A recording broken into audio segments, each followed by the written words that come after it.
Chapter 4. Pada chapter 4 kita bahas tentang control statement atau biasa disebut dengan percabangan. Oke. Di sini bagaimana kita mengimplementasikan control statement di Android Studio. Bagi Anda yang pengen istilahnya masih bingung tentang bagaimana sih Java itu, silakan Anda cari di YouTube saya, itu ada ya di playlist tentang dasar pemrograman Java. Jadi kalau itu Anda sudah paham, Anda untuk belajar Android Studio ataupun aplikasi Android itu gampang karena basic Anda sudah bisa. Karena salah satunya di Android itu adalah Java-nya itu harus kuat. Oke, next. Oke, kita bahas tentang logika if-else statement. Oke, jadi salah satu pertama sekali mungkin Anda belajar itu adalah algoritma atau logika pemrograman atau dasar pemrograman. Oke, di situ ada namanya percabangan atau if ya, penggunaan statementnya. Terus bagaimana penerapan if statement di Android? Oke, dengan kondisi ya, biasanya sih kondisinya itu true and false ataupun kondisi yang lain. Di if itu banyak sekali untuk statementnya. Kita bisa menggunakan if statement, if else statement, if else if statement, dan nested if statement. Oke. Switch case juga bisa merupakan dari percabangan. Oke, ini logiknya. Oke, bagaimana sih if statement? Oke. Jadi di if statement itu adalah kondisinya. Jika kondisi true benar lanjut, jika salah false dia akan kembali. Oke, istilahnya bloknya. Jadi ini contoh flowchart sederhananya. Oke, jadi if condition true and false. Oke, terus ada juga statement switch ya. Switch itu salah satu untuk kondisi percabangan. Biasanya switch itu kita penggabungannya itu dengan case. Contohnya seperti ini. Switch statement. Jika kondisinya X ya, kalau memenuhi syarat dia akan langsung berhenti, ataupun kalau tidak memenuhi syarat dia akan lanjut ke Z ya. Terus sampai memenuhi syarat baru break. Break itu artinya nanti berhenti. Kalau misalnya di sini berarti di sininya nanti yang berhenti. Ini kondisi percabangan menggunakan switch case. Terus switch case statement itu seperti apa sih? Ya.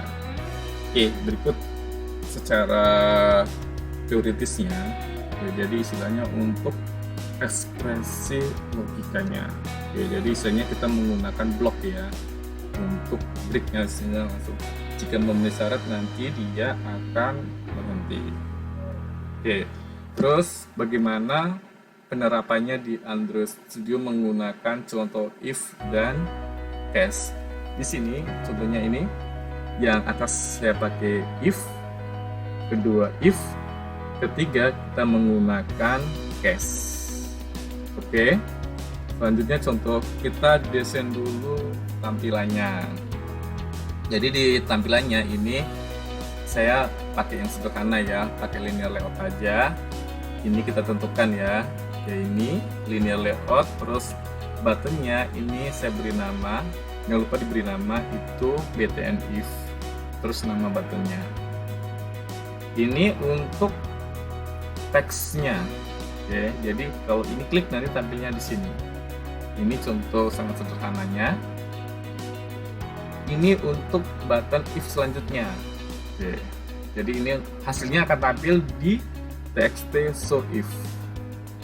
Oke, ini untuk edit teksnya, contohnya untuk input data. Oke, terus ini untuk button case-nya. Oke. Oke, ini contoh untuk saya mau coba yang atas dulu. Oke, ini pertama sekali ini adalah untuk main activity-nya ya. Jadi istilahnya main activity-nya ini untuk tampil yang ini ya. Oke, di sini kita deklarasikan dulu. Contohnya untuk edit text, contohnya ini untuk input yang ini.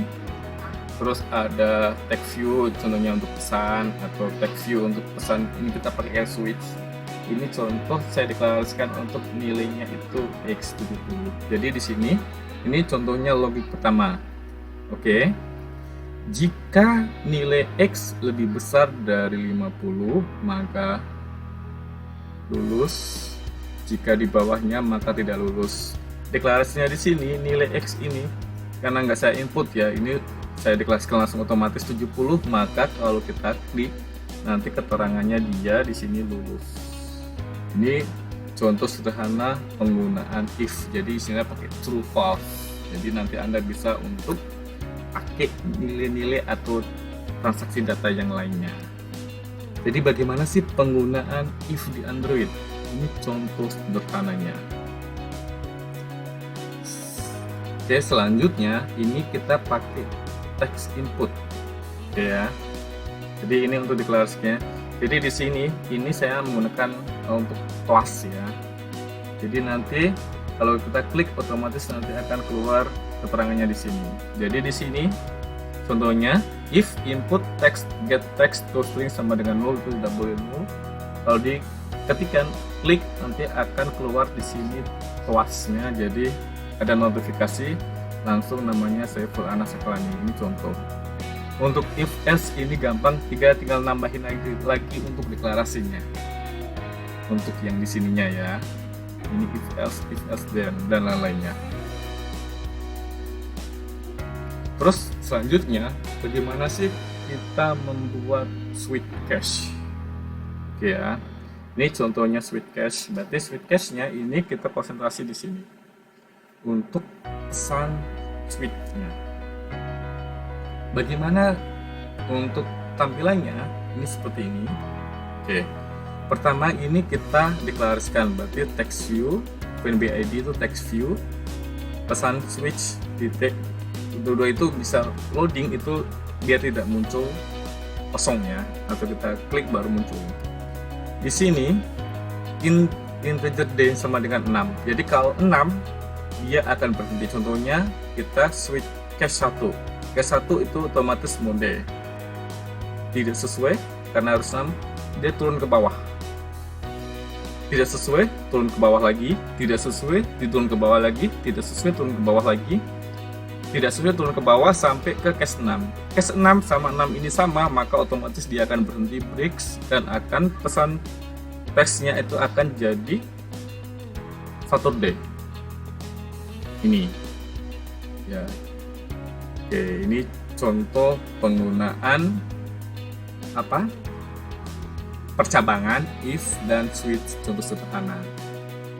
Thank you for watching.